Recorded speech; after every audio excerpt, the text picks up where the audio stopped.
Nazaya yo Yesu. Opona ngai pona tato la bilembo ya bolingo boyo kati na bato. Otia ngai elembo ya bokonzi boyo mpe otangela ngai nkembo na yo mpote mitema ya bato misopana na masanjoli liboso na yo nkolo. Nazaya Yesu ya tondinga motema mpe alatinga. Il y a la vision, il y aura la provision qui viendra. Amen. Est-ce que vous me saisissez? Est-ce que tu peux me donner ton premier amen? Donne-moi ton deuxième amen. Et donne-moi ton troisième amen. Amen. Bien-aimé, le deuxième point, l'aigle exploite la tempête. Nous connaissons tous quand nous parlons de la tempête d'hiver ou la tempête hivernale. Nous savons comment la tempête est. Amen. Mais l'aigle, au lieu d'avoir peur de ces tempêtes, l'aigle n'a pas peur des tempêtes. L'aigle exploite les tempêtes. C'est-à-dire l'aigle est là pour observer d'abord. Il observe, il guette, il analyse la tempête pour voir qu'est-ce que je vais faire par rapport à cette tempête. Nous sommes des enfants de Dieu bien-aimés. Quel que soit le problème, il faut guetter. Viens avec des choses nouvelles parce que tu dois voler. Tu dois voler. Tu es un oiseau. Tu dois aller plus loin. Et l'Éternel donne la force à celui qui est fatigué. Au singulier. Amen. Alléluia. Amen. Vous savez, peuple de Dieu, aujourd'hui les enfants de Dieu, ils en profitent derrière les autres. Mais laisse-moi te dire, de ce qui concerne le salut et ta bénédiction, tu dois faire ta part individuellement. Amen. Sinon, je regrette pour toi. On ne peut rien faire. Parce que Dieu, il marche au milieu de son peuple et il bénira chacun selon ce qui est son œuvre. La Bible nous dit, il vient nous récompenser et il bénira à chacun selon ce qui est son œuvre. À chacun. Amen. Pas une gang, ils recevront leur part. Non. À chacun. Quand on parle de rocher, n'est autre que Jésus-Christ. Quand tu te fatigues, bien aimé, il y a les rochers des âges qu'on appelle Jésus-Christ. Vas-y là-bas, cache-toi là-bas. Et lui, il va te renouveler. Est-ce que je me fais comprendre? Bien aimé, un aigle, quand il entre et il sort, il va aller encore plus loin. Il va aller encore plus loin. Est-ce que je me fais comprendre? Non, pas encore. Dites amen. Dites amen, bien j'avance. Dites amen, bien j'avance. Alors bien aimé dans le Seigneur, l'aigle quand il va sortir et il va rajeunir, c'est-à-dire qu'il a changé sa façon de faire. Maintenant remarquez quelque chose. Bien aimé, là où tu es, dans votre entreprise a vieilli. Votre mariage a vieilli. Est-ce que tu comprends quelque chose? Tout ce que tu possèdes est vieilli. Ça prend un temps d'aller se cacher dans les rochers qui est Jésus-Christ, la pierre angulaire que les bâtisseurs ont rejetée. Mais il est la principale de l'angle. Est-ce que je me fais comprendre? Dites amen bien, j'avance. Dites, est-ce qu'on peut dire amen bien? Celui qui va dire amen bien, il va voler bien. Dieu ne me bénit pas. Dieu ne me connaît pas. Il y a beaucoup de choses. Selon le temps qui nous est donné, je vais parler juste de 3 petites choses. Première chose. Dieu ne te bénit pas parce que tu fais des choses à l'encontre de la volonté de Dieu. Nous allons lire dans le livre d'Ésaïe.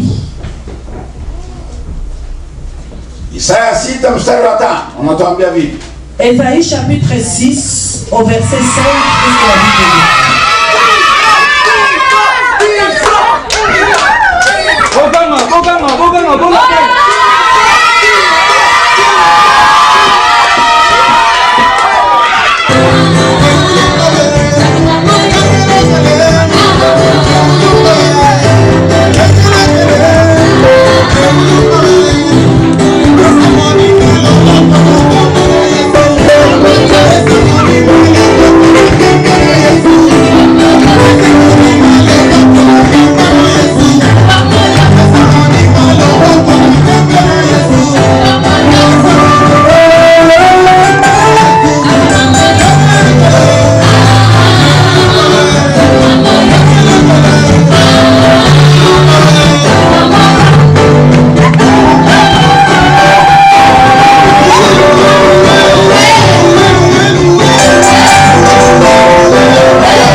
kukumbana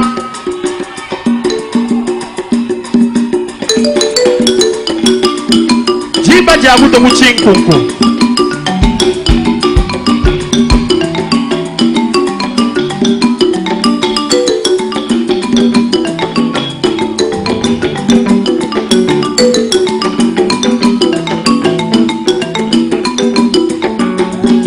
Uvuluga mujige majani zambi we yo iwe. Uvuluga mujige majani zambi we yo iwe. Peuple de Dieu. Bonsoir peuple de Dieu. Est-ce qu'il y a la joie? S'il y a la joie, bien aimé, manifeste ta joie dans la présence de Dieu. Glory be to God. Amen. Bonsoir une fois de plus. Je suis très heureux que nous sommes tous réunis dans la présence de Dieu. Voilà pourquoi nous allons entrer dans notre troisième message. Et je dis merci et puis que Dieu bénisse ces deux serviteurs qui ont défilé avant moi. En l'occurrence, des pasteurs Joël Kabilouba et le pasteur Pita. Que Dieu vous bénisse. Amen. Père Saint, je te dis grand merci pour ce moment favorable que tu nous accordes, que tu nous as réunis par ta grâce, Seigneur, pour parler, pour partager ta parole. Cher Saint-Esprit, je t'invoque, je m'humilie devant toi, ô Père des signes, manifeste-toi au milieu de nous, au nom puissant de Jésus. Que je diminue et que toi tu croisses dans ces lieux. Au nom puissant de Jésus, j'anéantis toute puissance maléfique, toute puissance occulte. Je les renverse au nom puissant de Jésus. Prends absolu contrôle de ces lieux. Je libère mon frère, ma soeur, je libère ces lieux au nom puissant de Jésus. Amen. Amen. Amen. Bien-aimés dans le Seigneur, nous sommes toujours dans le livre d'Ésaïe, chapitre 40, versets 30 à 31. Ésaïe chapitre, on n'a pas le temps, on a beaucoup de choses à parler sur l'aigle, mais on n'a pas suffisamment le temps, donc on fait tout par précipitation. Les adolescents se fatiguent et se lassent, et les jeunes hommes chancellent. Mais ceux qui se confient en l'Éternel renouvellent leur force, ils prennent le vol comme les aigles. Il court et ne se lasse point. Il marche et ne se fatigue point. Amen. J'ai un deuxième passage que je vais nous donner. Genèse chapitre 26, 17 à 22. Genèse chapitre 26, 17 à 22. Je vais faire le parallélisme entre ces deux livres de la parole de Dieu. Isaac partit de là et campa dans la vallée de Guérar, là où il s'établit. Verset 18, Isaac creusa de nouveau le puits d'eau qu'on avait creusé du temps d'Abraham, son père, et qu'avait comblé les Philistins après la mort d'Abraham, et il leur donna le même nom que son père leur avait donné. Les serviteurs d'Isaac creusèrent encore dans la vallée et trouvèrent un puits d'eau vive. Les bergers de Guérar querellèrent les bergers d'Isaac en disant « L'eau est à nous ». Et il nous donna au puits le nom de sec, parce qu'ils étaient disputés avec lui. Ces serviteurs creusèrent notre puits, au sujet duquel on chercha aussi une querelle, et il l'appela Sitna. Il se transporta de là et creusa un autre puits pour lequel on ne chercha pas querelle, et il l'appela Rehoboth. Car, dit-il, l'Éternel nous a maintenant mis au large et nous prospérerons dans le pays. Amen.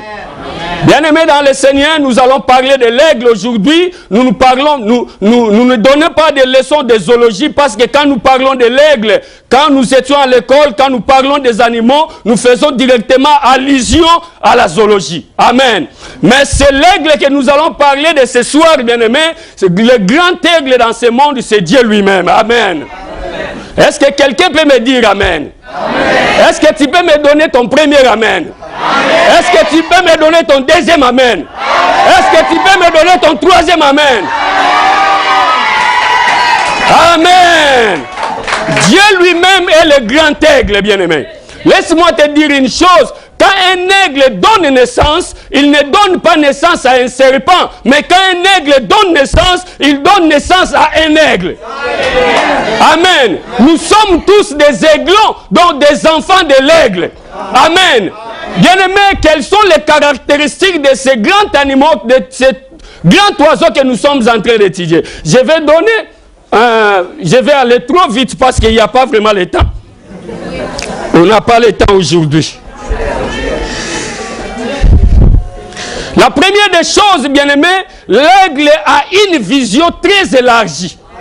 La vision de l'aigle est supérieure 7 fois par rapport à l'homme. Amen, bien-aimés. Qu'est-ce que je veux dire par là? Dans la vie où nous vivons, bien-aimés, dans ce monde des vivants, il faut avoir la vision. Quand tu n'as pas la vision, tu es un homme mort, bien-aimé. Il faut avoir une vision propre à toi. Tu ne peux pas vaciller de gauche à droite en suivant les visions de l'autre. C'est pourquoi, bien-aimé, dans les églises, il y a des querelles, il y a des problèmes. Pourquoi? Parce que les gens n'ont pas de vision à eux-mêmes. Amen. Dans chaque vision, il y a une, bien-aimé, quand nous parlons de vision, il y a une provision dans la vision. Amen. C'est pourquoi il ne faut pas chercher beaucoup l'argent, mais il faut chercher à voir la vision. Amen. Quand il y a la vision, il y aura la provision qui viendra. Amen. Est-ce que vous me saisissez? Est-ce que tu peux me donner ton premier amen? Donne-moi ton deuxième amen. Et donne-moi ton troisième amen. Amen. Bien-aimé, le deuxième point, l'aigle exploite la tempête. Nous connaissons tous quand nous parlons de la tempête d'hiver ou la tempête hivernale. Nous savons comment la tempête est. Amen. Mais l'aigle, au lieu d'avoir peur de ces tempêtes, l'aigle n'a pas peur des tempêtes. L'aigle exploite les tempêtes. C'est-à-dire l'aigle est là pour observer d'abord. Il observe, il guette, il analyse la tempête pour voir qu'est-ce que je vais faire par rapport à cette tempête. Nous sommes des enfants de Dieu, bien-aimés. Quel que soit le problème, il faut guetter, il faut analyser les problèmes avant d'agir. Amen. Est-ce que vous êtes d'accord avec moi? Si tu es d'accord avec moi, donne-moi ton premier amen. Ton deuxième amen.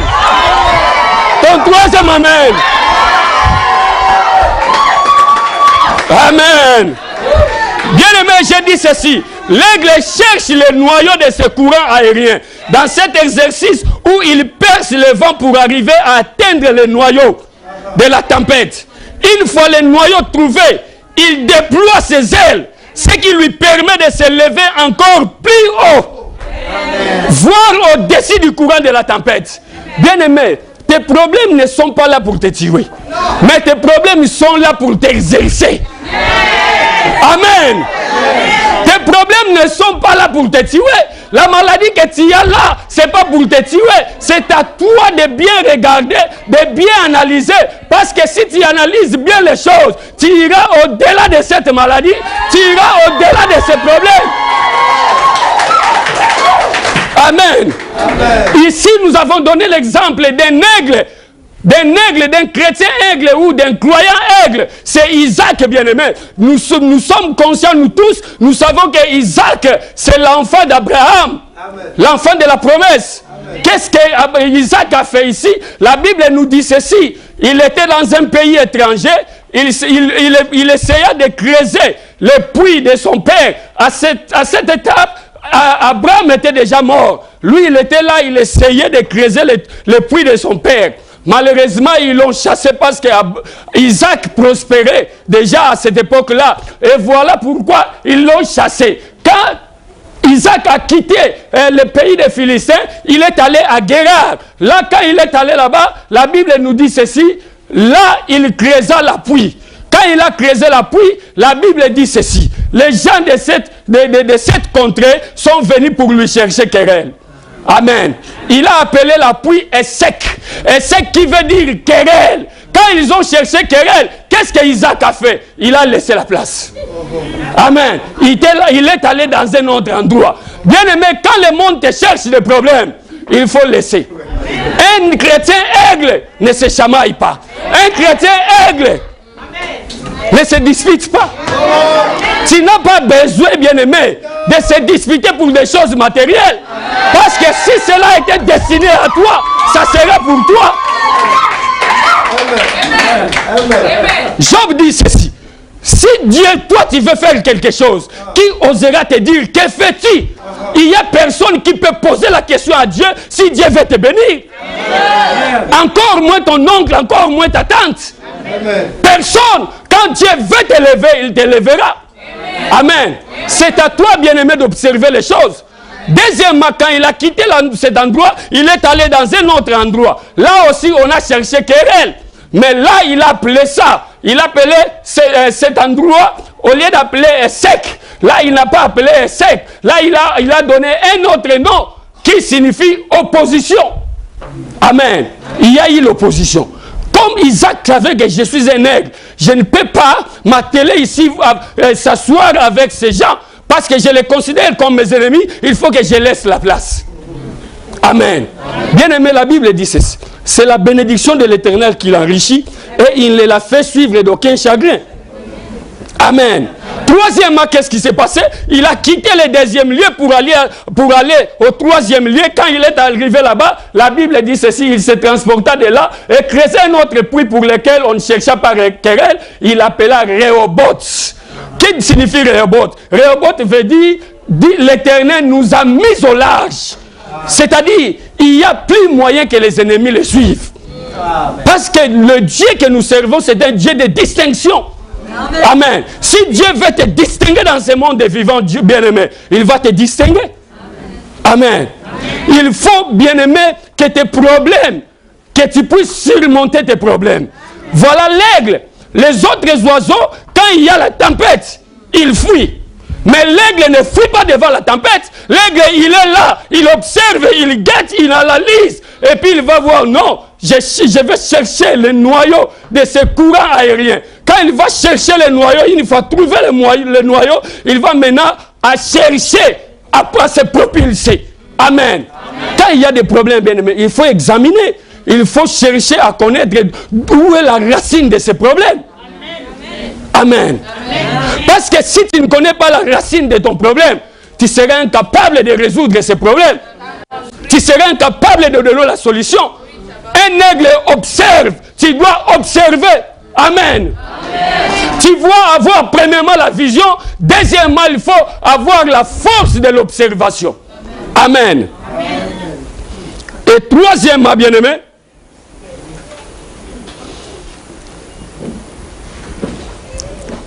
tu sais, dans la vie, il y a d'autres talents, d'autres dons qui sont en nous, ne se révèlent que quand nous sommes devant les problèmes. Un sage dit ceci, je crois que c'est un Français, il a dit ceci, l'homme se mesure devant les obstacles.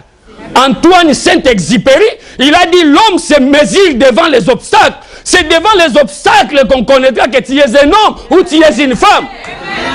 Mais quand devant les obstacles, tu commences à pleurer, à pleurnicher, là tu n'es pas encore un homme ou une femme. Amen. Un aigle n'a pas peur des problèmes.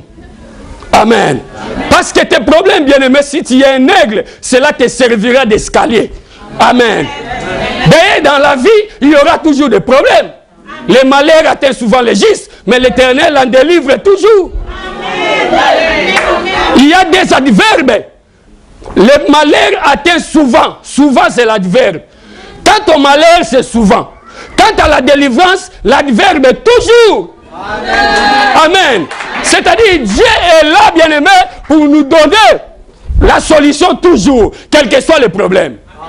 Amen. Troisièmement, j'ai dit ceci. Je suis très rapide là.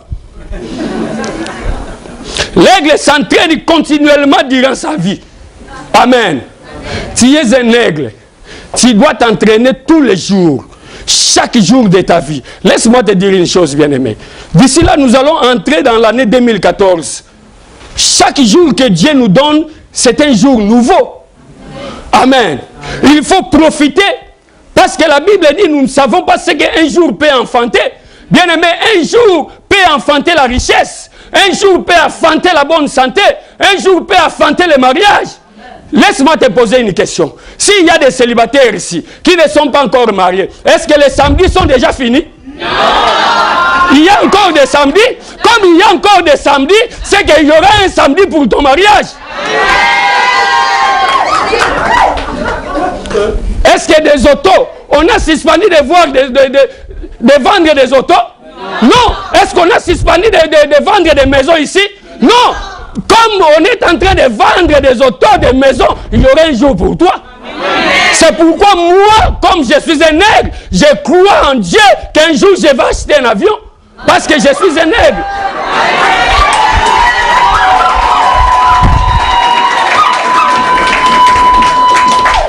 Amen. L'aigle se rajeunit sans cesse. L'aigle se rajeunit sans cesse. Qu'est-ce que l'aigle fait? L'aigle est bien aimé. Quand nous observons bien l'aigle, tu verras que quand l'aigle commence à vieillir, il y aura un temps, il va aller dans l'ombre, il va se cacher pour se déplimer. Amen. Pour enlever la vieillesse. Qu'est-ce que je veux dire par là?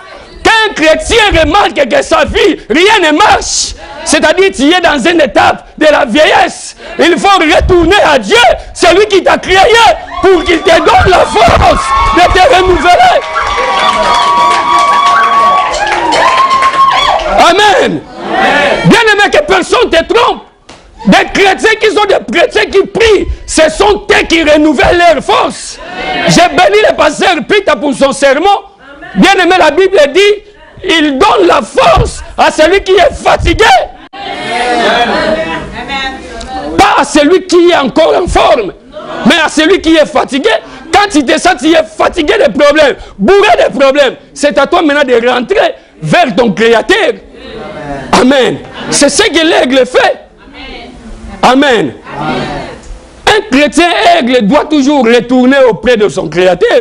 Quand les choses ne marchent pas, qui t'a créé? Qui t'a mis dans ce monde de vivance? N'est-ce pas Dieu? Est-ce que tu crois que c'est lui qui a créé ces choses? S'il ne marche pas cet iPad, qu'est-ce qu'on fait? On donnerait un communiqué. Non, si vous avez vendu la série, vous avez acheté la série et tel, remets ça. Parce que ça ne fonctionne pas bien. Amen. Si toi tu vois qu'il y a des choses qui ne marchent pas, qu'est-ce qu'il faut faire? Il faut retourner à ton Créateur. Amen. Est-ce que vous m'avez compris? Si tu m'as bien compris, donne-moi ton premier amen. Ton deuxième amen. Ton troisième amen.